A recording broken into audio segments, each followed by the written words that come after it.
Sultan of SWAT! The King of Crash! The Colossus of Clout! The Colossus of Clout! The Great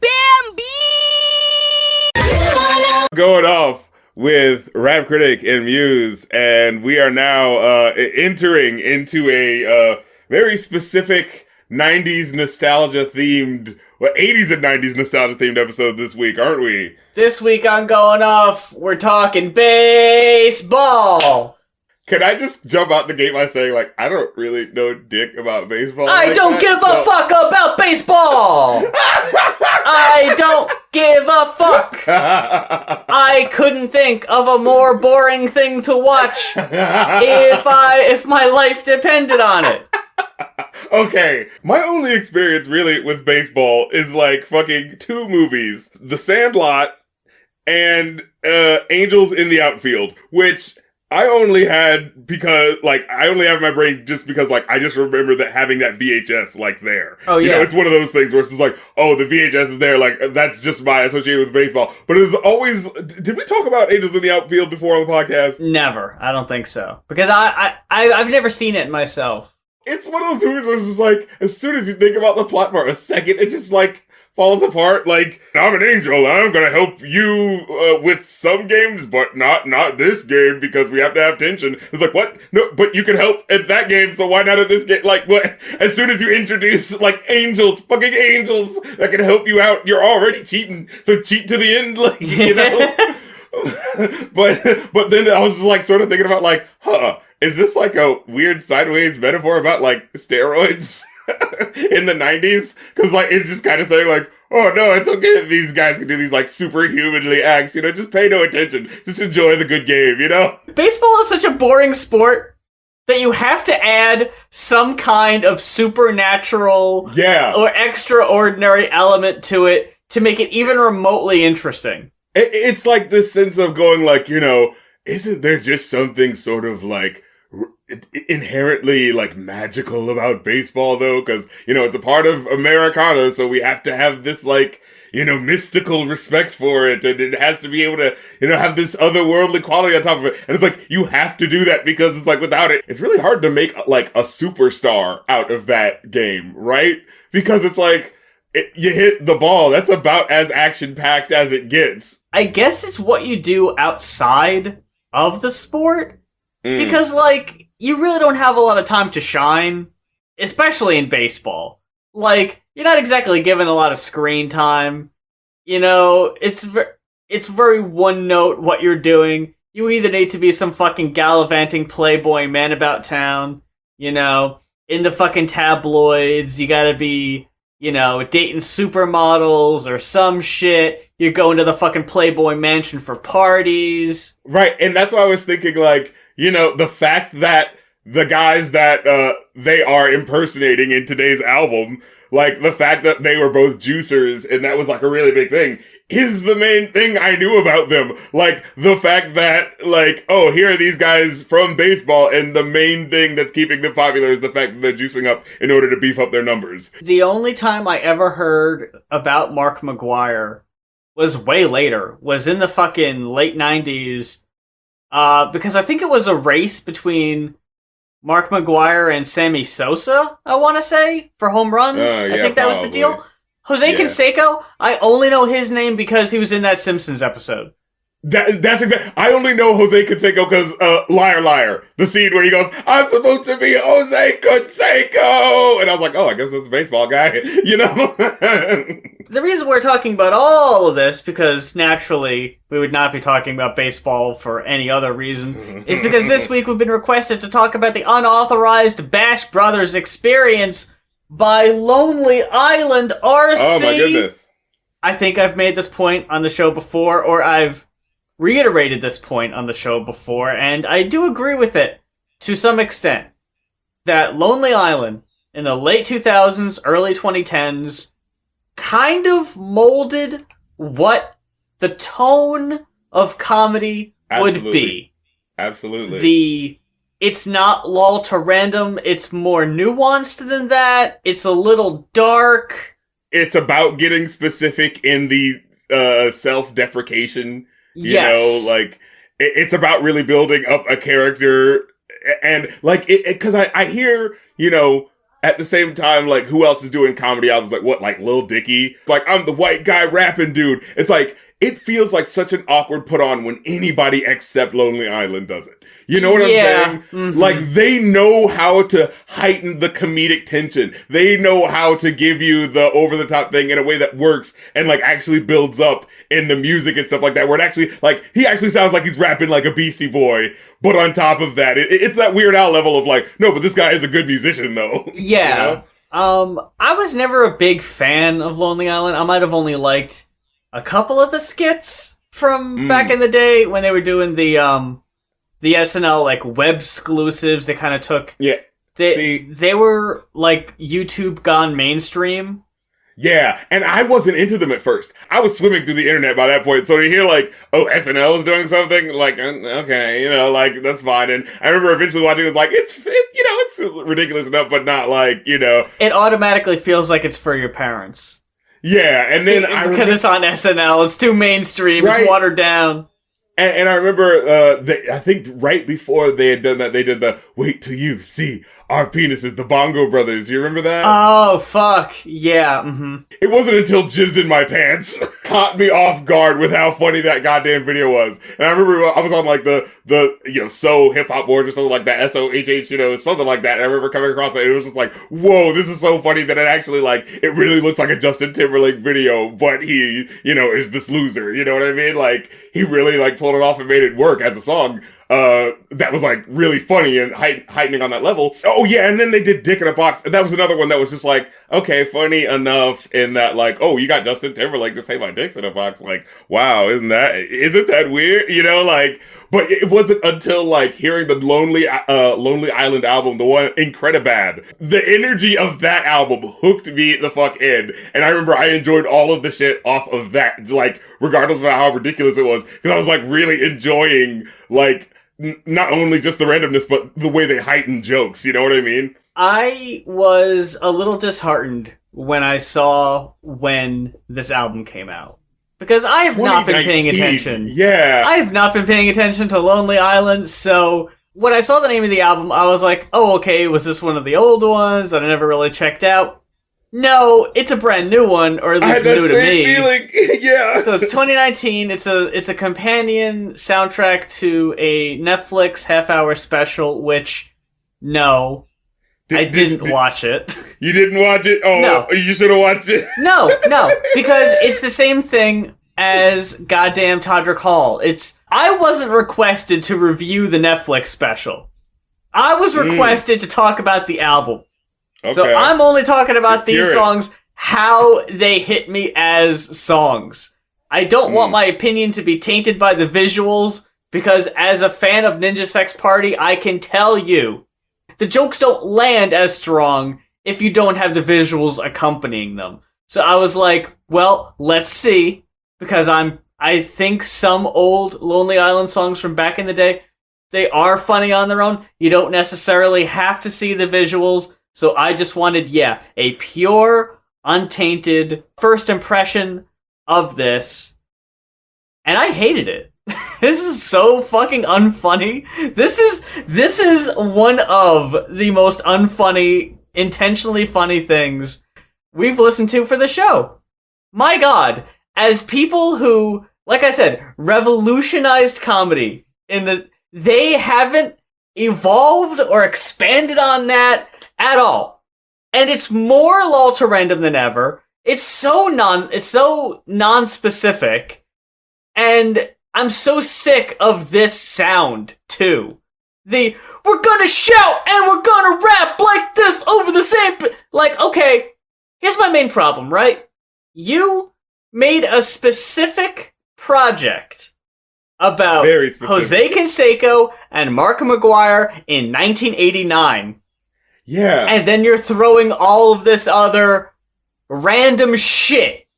Why couldn't it just be two characters you created, and then you could have more creative freedom with these people? You can create funny lore and backup stories, except the only jokes you get for these two fucking people on this whole album are I gotta do this so my dad loves me, and I got tiny nuts 'cause steroids, lol. Fucking Christ, dude! Are you kidding me? Every fucking song! Because my nuts shrunk, I got tiny nuts! Fucking, they leaned on that crutch so fucking hard. It's so fucking whack, dude! And when they're not doing that, it's just, like, when they just dive into random territory, where it's just like, I got an Alf poster on my wall! Like, okay? How is that funny? That one at least felt like, 80s, but what was the one where it was like, I got 100 posters of, 100 like stand-up things of this one celebrity, I can't remember who her name was, and I run through them and only they know my pain, and I was like, I fucking okay. It's like, these are specific people. And Yeah. I know it's supposed to be a comedy thing. But then why pick very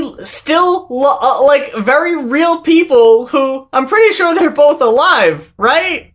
Were they at IHOP a lot? Was that a thing? Okay, look. Was it? Like, let me know, like...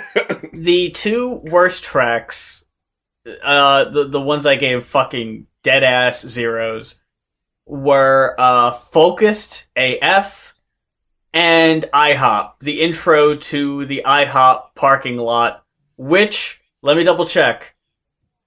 No, okay. I was gonna say the IHOP parking lot got my highest rating, but that actually went to the first track, because it's the only track on the album that I remember them doing, like, actually impressive multis and in-rhymes. And I was like, whoa, okay, they're actually bringing some fucking fire to this. Wasn't funny to me. Yeah, like, okay, when I first, like, listened to it, they really caught me off guard, again, with how just hard they leaned in immediately to the, oh yeah, these guys are juicing. And, like, Right. That's why, like, they're as big as they are, you know? And it's like, okay, I enjoyed that, and that caught me so off guard. Because it's like, yeah, that's basically the thing we know about them, you know? But yeah, again, as it goes on, it's just like, was that the only joke you had? Is there no, like, I think there was something about him dating Madonna, I think, at one point. And again, this is the one thing I was trying to figure out, like, is one of them, like, cooler than the other one? Because this first track is like, I'm Jose! And it's like, oh, it's like all this fanfare. And then the next guy, and I'm Mark. Jose! So when I first heard this song, I thought it was just two random people. One is the gallivanter, you know, and one is just the cool guy. And then it was just like, oh, it's specifically about Jose Canseco and Mark McGuire. And I was like, well, I feel like I would know the name Mark McGuire actually more, like, than Jose Canseco offhand. It was like, is there going to be some running thing about how he's the cooler one? Is that how it played out? They don't really lean into that so much. It just kind of falls by the wayside. Yeah, I don't know if these two very real people is the rich vein for comedy that you thought it was. Like, it feels like you tapped it pretty early on when you're already talking about the steroids in the first track. Or, okay, well, later, we got a song specifically about this forearm bash thing they do. A whole song about that. So what I do enjoy is when there's just, like, random comedic break parts where he says, like, you know, when they're going on the rhyme scheme on Uniform Arm, and it's like, well, you know, so the philosophy, we are the perfect pair to start a new society filled with home run hitting gold glove Goliathes. And then it just cuts and it's like, here's what we found on the web for what is the plural of Goliath. Goliaths. And he's like, oh yeah, we're Goliaths, baby boy. Like, I did enjoy, like, those things that kind of catch you off guard, like, comedically. You know what I'm saying? Like, if it's 1989 and we're using the internet, yes, and, like, yeah, exactly. Why does it have to be the late 80s then? If you're just gonna throw that shit out the window, why does it have to be specific? This drove me fucking crazy. For a comedy album, I enjoyed it so little that I had no choice but to nitpick things that, if it was a funnier album, I would have let slide. You know what I mean? But it's like, I don't have any choice. I think I really enjoyed this more than you, because I watched the Netflix thing, and I was able to see the everything going along with it and how ridiculous it was. So it did help heighten it. I'm sure that did. And I do acknowledge that is the way it's supposed to be consumed. It's supposed to be taken in, is with the visual, but why release this as its own standalone thing? Yeah, and even with that in mind, like, there are songs that just feel like the songs I enjoyed the most are the songs that, like, okay, I enjoyed the first song because it was the introduction of what was going on, but then there's at least 3 other songs that are basically just that again. Like, it's the Oakland Night song, which is about them, like, hitting on girls, which I actually enjoyed. Like, because it was something different happening. And the Bikini Babe workout, where it was just like, it just went in a direction I wasn't expecting. Where, like, oh yeah, we're lifting up chicks. Like, what was that one lyric where he's like, oh yeah, then time slowed down. Like, where they make it all epic and shit. And then he's like, it's like, a babe walked in and she wanted me to lift her, but she was in sweatpants, so I had to dismiss her. With a good bikini grip, you never risk a blister. Sweatpants slide, that's her hazard to the lifter. Just like the intenseness with which he's delivering it, and then followed with the, and I will lift you up. Like, I enjoy, again, it's the heightening of what's happening that is enjoyable about it. But yeah, like, on its own, it's just like, this is a ridiculous concept, but they make it work on the enjoyability from how ridiculous it is. You know what I mean? I don't understand why Bikini Babe workout needed to be almost 4 minutes. And again, at the end, it's like, as much as I enjoyed the ridiculousness of it, I'm just asking, like, but was that a thing that happened? Was there like a famous, like, early video that was like of them lifting babes? Is that a thing? I get it, right? It's all exaggeration. But then why does it have to be about real people? I hate that I keep repeating myself. But they seriously give me no choice. When you do this, when you do the IHOP thing, and because especially as a 2-part song. And because I didn't see the Netflix special, I don't know exactly what happens in the IHOP parking lot. It basically just illustrates what you hear. There's not really much beyond that. There's a party jumping off in the IHOP parking lot for some reason. I guess is IHOP the spot? Like again, it's just like randomness is how we got here. But like once you're in the moment and you're like, oh hey, is that Maya Rudolph? You know, like you just enjoyed it. And there's a part where it's just like, now shake your butt. Yeah, shake your butt. And they're just like, wait, I don't think I want to do this anymore. Stop telling me to do this. And like at first it's just like, okay, this is just like being ridiculous. But then when it cuts to the next part where it's just like, he just like slowly turns to the camera and is like, after all the shake butt lyrics, he's just like, and what is the price of fame? Like, there's something about that ridiculous, and then that ridiculousness leading into the interview where they're like, Wow, it sounds like being famous is really hard. Yeah, it is. Also, would you mind shaking your butts for the camera? See? That's what we're talking about. It wasn't until IHOP parking lot when... yeah, they just keep chanting, shake your butt! And one of them just goes, stop! That was the first time I laughed. And it was a genuine laugh too. But then, for me, comedically, it was ruined by how immediately it went to like the more serious turn. and what is the price of fame? It's a completely different experience from having not seen the special, but I did that on purpose because I knew you were going to watch it, and I wanted us to have the different experiences. I hated that Sia popped up on here, because she fucking sucks. I can't stand right? her ass. I was just like, alright. Yeah, I know you have to get a famous person, and this is what, you know. And not even necessarily on a skill level, but for y'all that know... you know, yeah, not exactly one of the most popular people right now. Yeah, because that music movie. Yeah. Where, oh my god, and another layer on top of that, I didn't realize, like, the girl is also supposed to be, like, biracial, so they, like, yeah, it's blackface, darken her skin. I was like, whoa, you just doubled the... I think they originally got someone who was autistic, and then, she didn't want to do it because there was a freaked out moment that freaked her out. Yeah, of course there is. Yeah, and then they got someone who wasn't, and then, like... the movie was on the back burner, and like even Autism Speaks funded it because they're like, hey, we could use this movie for our propaganda because they suck ass. But then even they had to disavow it because they was getting bad press. That's when you should be able to read the writing on the wall. Let it go. It's not worth it, Sia. But yeah, that's what happens when you're like, you know, no, this is what I want to do because I'm rich and famous, and I'm pretty sure I know what to do. I might check out the Netflix special just to have the whole picture in my head, and it probably will make this funnier to me, but on the surface, it felt like the Pain and Gain movie. You know what I'm talking about? The Rock and Mark Wahlberg, where it's like two dumb muscleheads getting into some trouble. You know, I'm gonna say though, I'm gonna go to bat for that movie because that movie is actually probably like Michael Bay's best movie. Oh shit! Okay. Yeah, I remember watching that and being like, you know, having that moment of like, I mean, I'm gonna watch it because it's The Rock and he's cool, but I know this is gonna be dope. And I was like, huh, there was actually kind of a plot going on here that wasn't just like a dumbass like Bad Boys, Fast and the Furious type shit. You know what I mean? I'm gonna piss off some people with this comedy album for ha-has and lulz. I gave it a 1. I gave it a 4. I think it had me laughing enough where I was able to overlook the fact that, yeah, it is a little bit lull to random, and some of the songs are, like, more repetitive, and also just in general, I just don't have any investment in knowing, like, oh, by him saying, Mark McGuire has 100 posters of Kate Bush, that means he's saying some commentary about how they dated. Like, I don't know. Like, you know. Up next, though, on a more personal note, we've got Coming Out of Our Shells by the Teenage Mutant Ninja Turtles, requested by Orange Ape Eagle.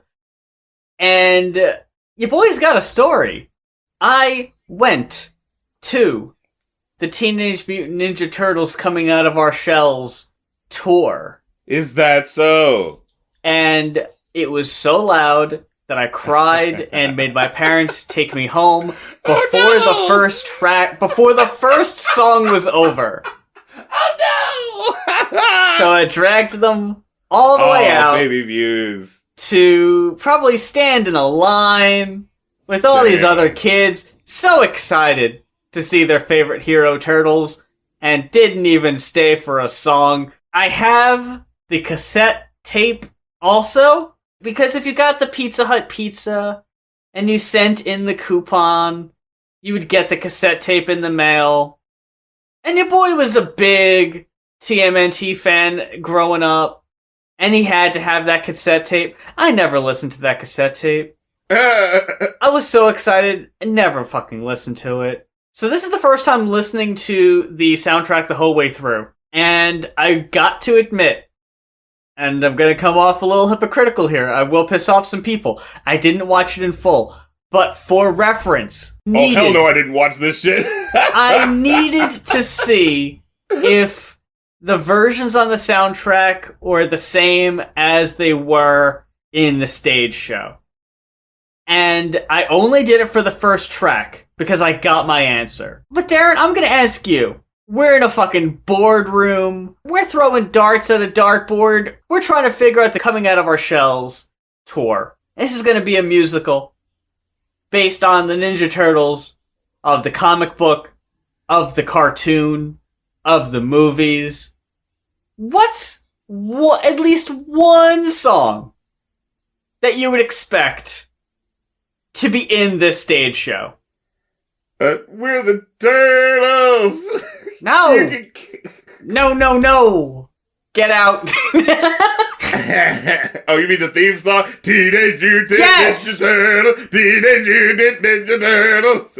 Look, the theme song to the Teenage Mutant Ninja Turtles, the original cartoon show, is one of the best themes to a cartoon. Absolutely! It's so good. It gets you so hyped. Teenage Mutant Ninja Turtles! Teenage Mutant Ninja Turtles! Heroes in a half shell! Turtle power! And nothing in this show sounds anything remotely like that. Why? Absolutely not. Why not? I'm so confused. This rock music is so uncool. Oh, it's the complete opposite of radical and tubular. It is tame. This dead-eyed AM rock shit that sounds like it can only come out of weak clock radio speakers. You know what I'm talking about? It's sub Crush 40. Oh God, you're so right. When our first song, we're coming out of our shells, coming out of our shells, he's trying to hit these high notes and sounding absolutely terrible. This was why I needed to know. I was like, did the show actually open with a fucking, like, acoustic guitar ballad? Leonardo or Raphael sitting there, you know, by his lonesome on the fucking stage. stool, on the wooden Right. stool. Yeah. With the 1 foot propped up. No! Right. Lone stage light. It was the fucking full band on the drums, backup instruments. It sounded like a legit song. Why is the soundtrack version this weak-ass budget? Oh, we're just gonna have the one guy sing a little solo. He's trying to get that Kiss solo album deal and pop it off right quick. It's fucking MTV Unplugged with the Ninja Turtles. I don't know what the fuck. You couldn't have opened with a weaker track is all I'm saying. At least it sounded like different than what everything else sounded like, you know, like, oh, here's the slow joy. And I at least enjoyed it off the jump because it's like, okay, you know, you know what type of album this is. Here's the really earnest song about these characters that you know are goofy, and that's kind of like the joke in and of itself, right? Like, you know, okay, I could at least enjoy it on that level.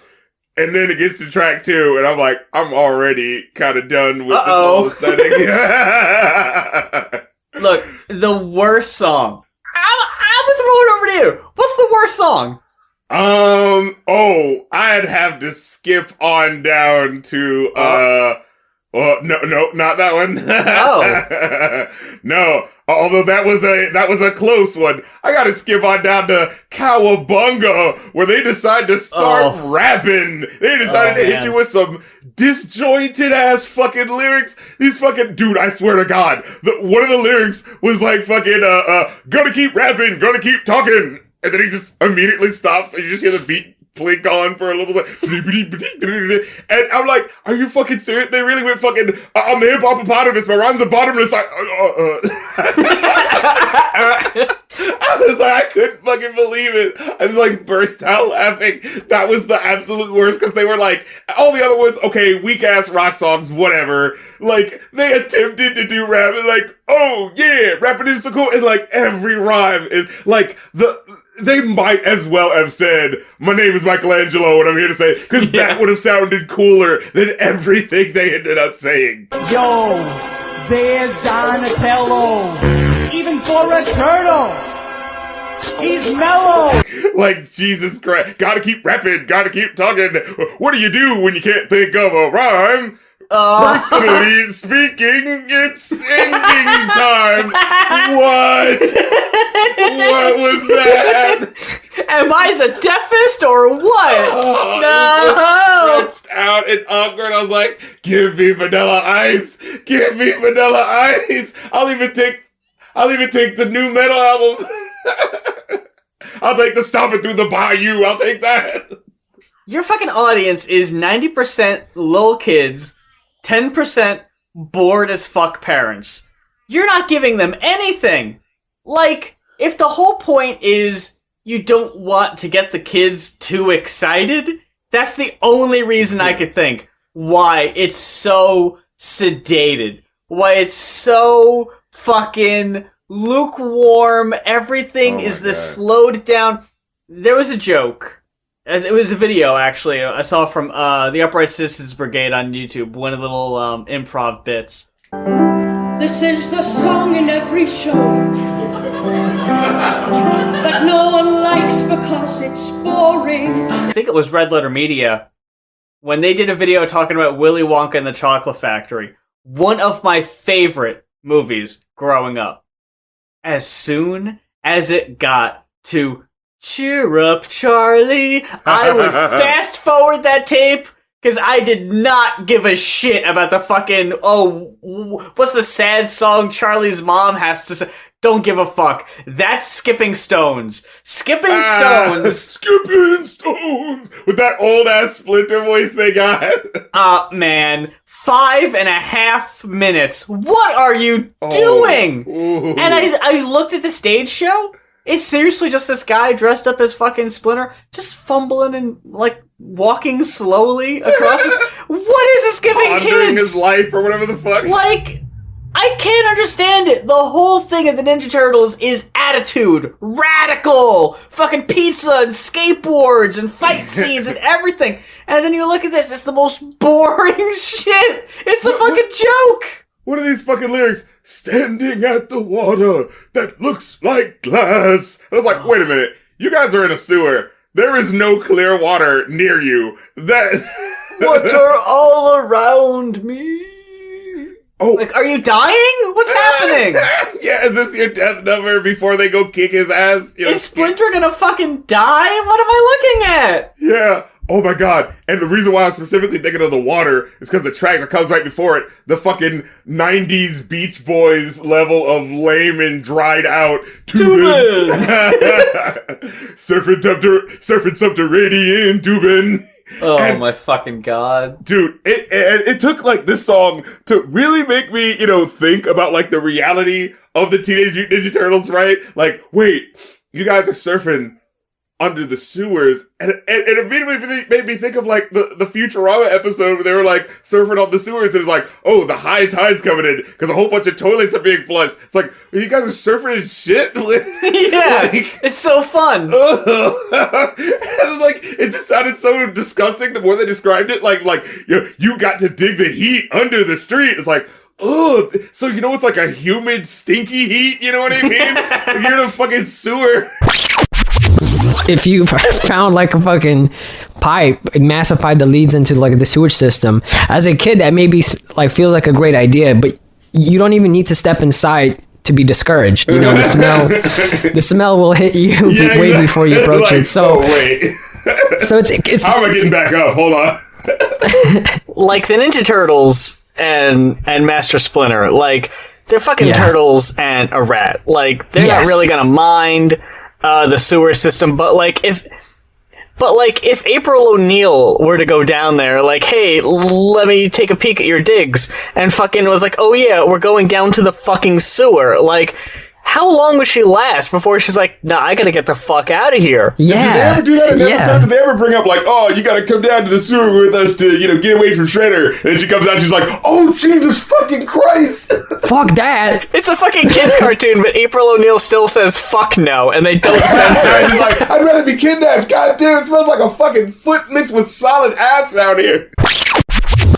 What was that one lyric? It's like, and you don't have to wait for high tide when you're surfing on the sewer side. And I was like, just this lyric that they're saying out loud that sounds like suicide on this. Oh my god, album. yeah. I heard that too.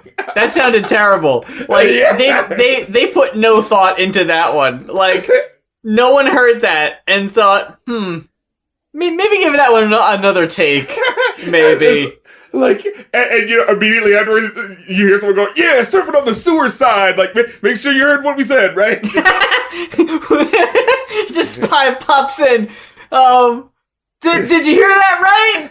We said sewer side. All right, back to the song. I'll be back here. What I think I had an issue with are the really weird tonal messages in this that I was trying to figure out. If there's, like, weird propaganda sprinkled throughout this that I'm, like, maybe reading into deep, what the fuck is no treaties? No treaties after the war? What? What's going on here? What's the message here? Walk straight. This new kids on the block wanna be... Walk straight. No need to mutate. What does that mean? What is no need to mutate? This is their Sonic the Hedgehog. Sonic says, giving you a message. Hey, kids, turtles might have, fallen out of a bowl into radioactive waste, but don't jump in it yourself because it's no good. Yeah, is that the moral? What are you trying to teach me? And then be the lyrics, yourself, kids. And then the lyrics are just walk straight, think straight. But then the fucking one, I was fucking be straight. Yeah.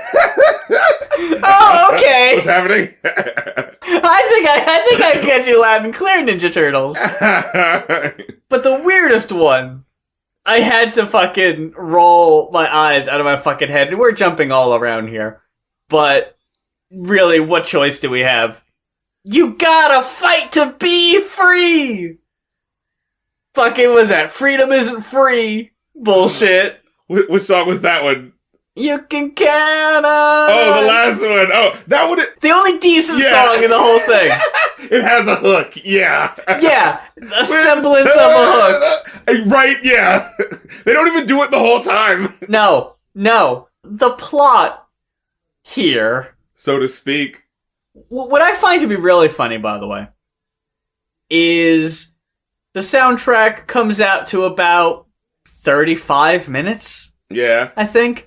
The stage show is an hour and a half. What? What? So, Oh, they there's- got action. there's a lot of dialogue in here throughout, but the musical itself is front-loaded with songs. It hits you with a lot of these fucking songs, because the whole thing is, the Ninja Turtles are a rock group now. Face it, Mom and Dad. This isn't a phase. We're But a fucking rock group now, and we're gonna rock the house. We're a little new to this, so be patient, which is a really great way to write into your own script. Hey, these songs might suck, but cut us a break. We're new to this, and we're also anthropomorphic turtles with 3 fingers, And so... boy, do they sound it. So our capabilities are naturally limited from the get-go. Like, they're really giving us the fucking basement tapes. And trying to sell it as the debut album. Ain't this a bitch? But naturally, this fucking won't stand with Shredder. Shredder doesn't like it. They rock too hard! I don't like it either. Shredder, so I Might be mean, on Shredder's side on this one. I hate to be a Shredder sympathizer here, a Foot Clan sympathizer, but his point is he hates rap music. Oh, was it rap? Was rap the thing that was the problem? Rap for him? specifically, yes, which I I find hate really their funny. rap was what I was trying to say. Oh, did you hear that last lyric they did on that one song? He fucking pulls out a KRS-One CD out of his suit. This is the real shit, kids! Boo! And he's like, bring that fucking Vanilla Ice guy back. At least he had like a fucking flow. I'd love if he was a fan of fucking Vanilla Ice. It's like, I was tapping my foot in that battle. That was the reason why it took me so long to come in. I was like, wait, hold on. Because what I find really funny is that Shredder has a song. It's not on the soundtrack. Oh, mercifully. Where Shredder describes and explains why and how he hates rap music in a rap song. Oh, no! He hates it so much that he will adopt the style if he must. I hate music and you heard it first. I love it when the band's unrehearsed. I hate music. I think it's the worst. Oh, it's a metaphor for how, the industry itself, the higher-ups actually hate black culture and hip-hop, so they're using the mechanism of the machine to destroy the black culture or whatever Hotep theory.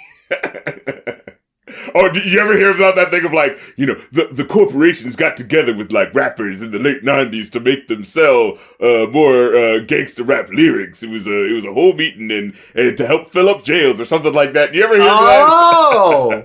That one's new to me. I'm surprised I hip-hop was haven't heard of being that one. used to fill up jails.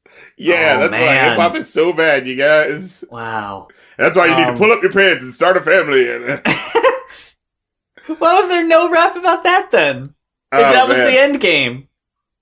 So April O'Neil gets abducted at one point, Oh, which jeez, is the song. why April gets a ballad here, which is by only the nature of this album, the second best song on the album compared to Count on Us, because it's on this album. Like, Right, it's 'cause only better compared to those. It's like a fifth-rate tier Tina Turner song, Oh like, my fucking god. So, again, it doesn't need to be 4 minutes either. No, does not.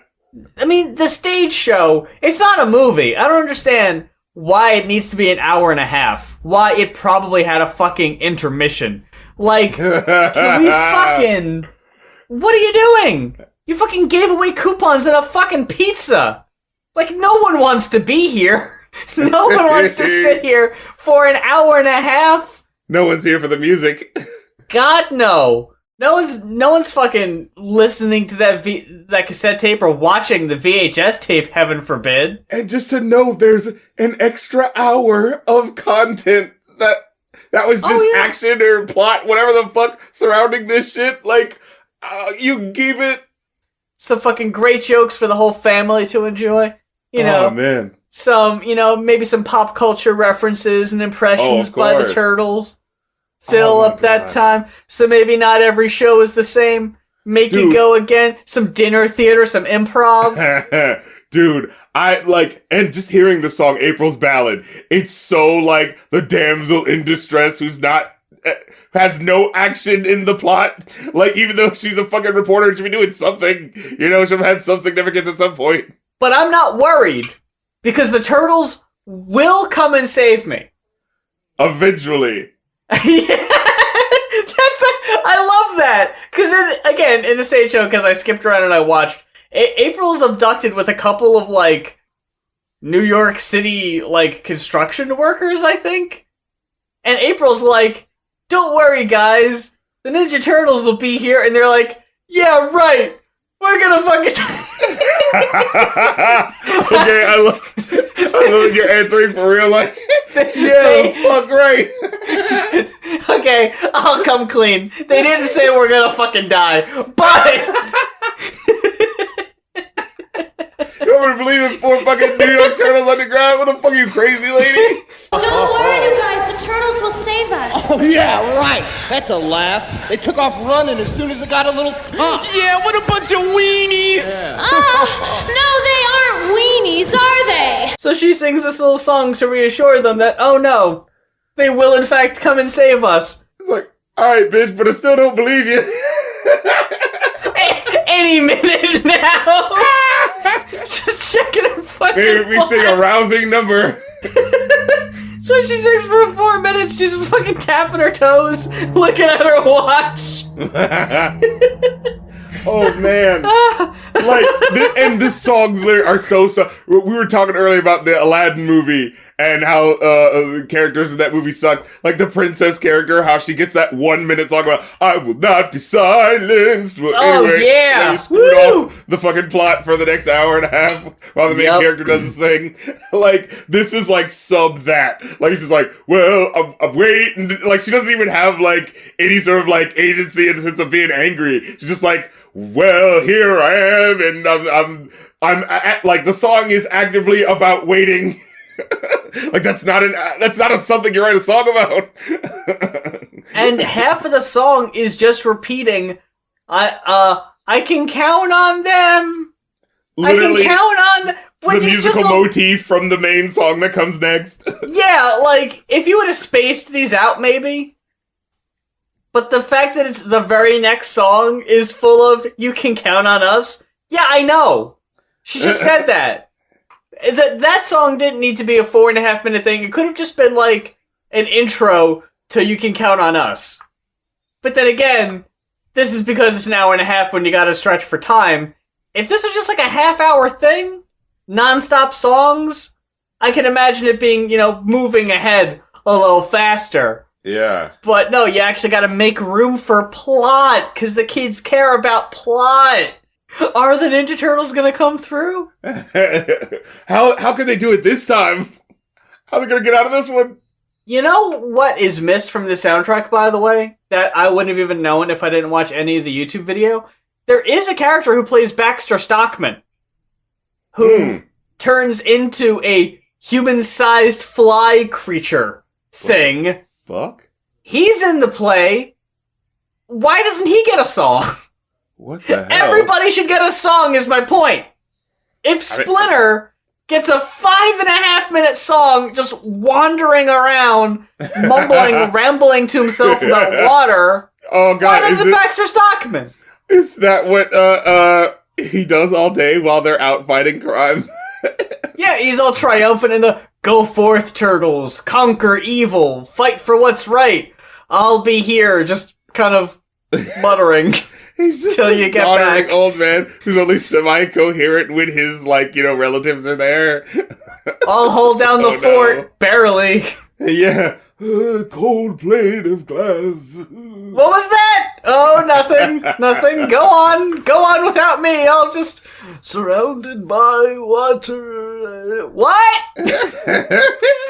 At least like wait till we're gone. It sounded like he was dying and like he was being cast off the sea, or like there was a really rough like sewer thing coming down, and he was like, you know, he's like dying and he's been knocked out. He's facing it down. Right. He sees a waterfall in the sewer about to come, and he's like, when he's enjoying the serenity of the water right before he goes down. No. You know? But by the look of that tidal wave of human filth and sewage, it seems as if I have roughly 5 minutes, 20 seconds left to live. How will I spend these last moments on Earth? I guess I'll sing this shitty-ass song, I guess. You know, no one else is here.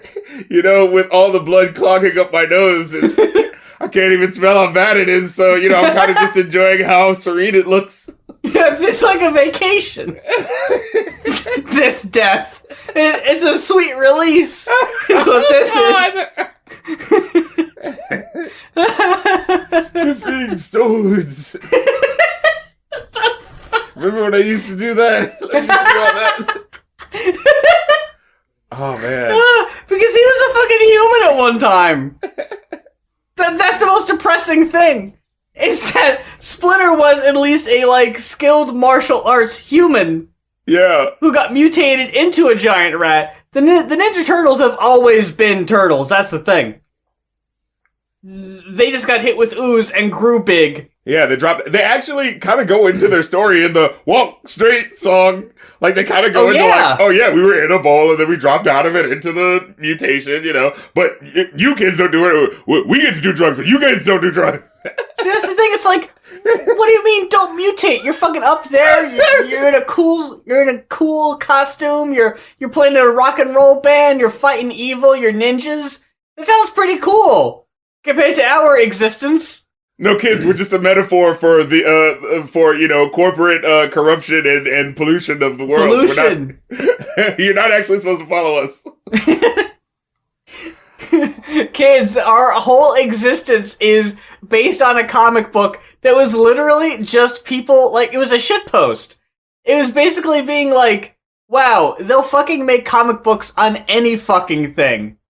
Like, it's so ridiculous that we could literally write a comic book about Teenage Mutant Ninja Turtles and it'll fucking sell. And it did! Yeah. It's the fucking producers! Like gangbusters, yeah. You did it as a fucking joke. And now it's $1 billion franchise. Like the very first comic is literally, there's no honor, no nothing. It's just like, so I was pissed off at that guy, and I want you to go kill him. go get him. This is gonna be a kid's show. I'm so flabbergasted by that you had a kick-ass theme right there. And instead you just modeled the whole thing after fucking AM soft rock, butt rock Stewart. shit. Yeah. Fucking late period shit. Oh my god. You're just weak ass power ballads.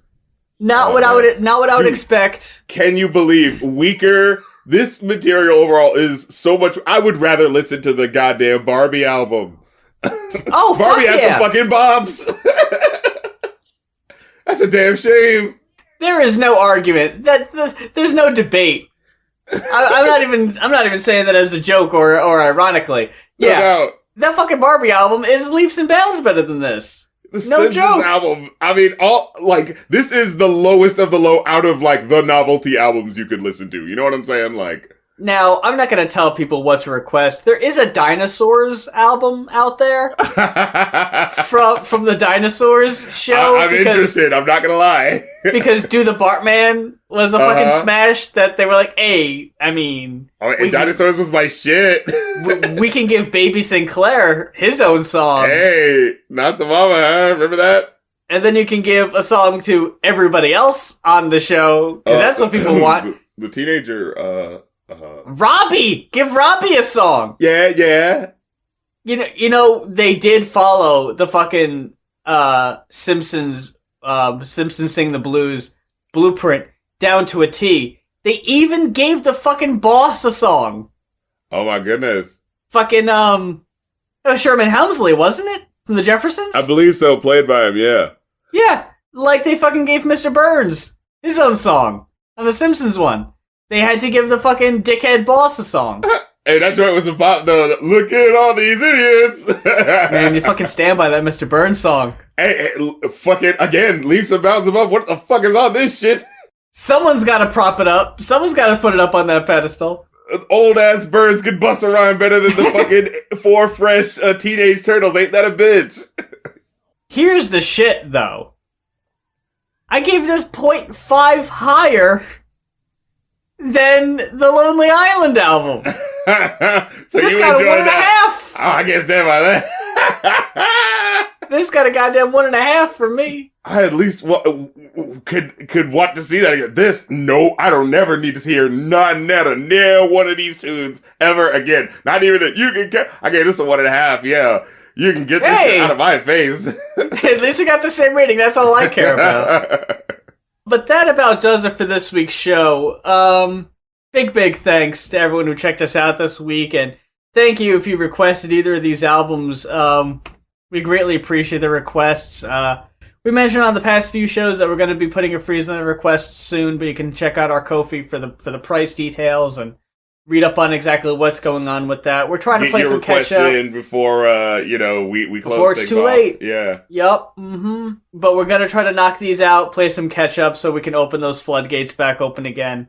All our old episodes are on iTunes, Spotify, SoundCloud, and YouTube. So one of those is bound to work for you. You can play some catch up, listen to our older episodes. I'm fucking the Jamaican dudes on Hey Man. I got 7 jobs. I'm doing fucking of course YouTube rap critic thing. I'm about to do a Twitch stream tomorrow on 1997 part 1. But by the time this episode comes out, I should be doing another stream on that Sunday at like 3 o'clock, doing a Twitch stream where we're going through the songs of 1997. I do my Billboard Twitch streams in between just other music streams and stuff like that. I'm playing Injustice, but I also play like The Simpsons Hit and Run game and Super Mario and all that fun, crazy stuff. But yeah, I do my Twitch streams. Of course, I got the Review a New podcast where we review movies. I'm working on some more music. Tinkering behind the scenes on that, you know what I'm saying? But, that's to be announced, If you want to support me on the Patreon ongoing, that you guys can vote for episodes. Yeah, it's a $2 tier where you can vote for episodes right now. And you can also join the Discord that we have. People listen to music and hang out and stuff like that. I've been noticing. You can check us out on YouTube if you're watching us on YouTube right now, if you're listening to this episode, rather. We got Riffcoms/Riff Break, one of the two, going up live every Friday. We're going to keep that going for the foreseeable future, so subscribe if you like our content so you don't miss a new episode. And until next time, for Going Off, I'm Muse. And I'm Rap Critic, and awesome, righteous, Bossa Nova. Dude, Bossa Nova? What? Okay, see, I always hated this song. What the fuck? Do you remember in the Teenage Mutant Ninja Turtles movie? Where, they're all shouting out these, just catchphrases like, awesome, righteous, and one of them goes Bossa Nova, and they're like, what? That's lame. And what are you talking about? That's actually probably, one of the cooler words you guys have said. Just shouting awesome and righteous is dumb. Bossa Nova? That's at least, an old school genre that actually has, a bit of a cool name. That was probably one of the coolest things they said, We didn't talk about this ahead of time. We should have figured this out. Right. What we're all gonna yell. Yeah, wait, you didn't have a cool word? You could have said nothing. Yeah. Oh, Donatelli, fucking egghead, busting out the fucking deep music head over here. Has got to buzz out Bossa Nova. Fucking Bebop. Oh, yeah. Wait, no, that's a character in this world. Oh, no. Anyways, well, that's how we end that one. And a mini rant about how I thought that one line from the movie was dumb. They're not always the smoothest of landings.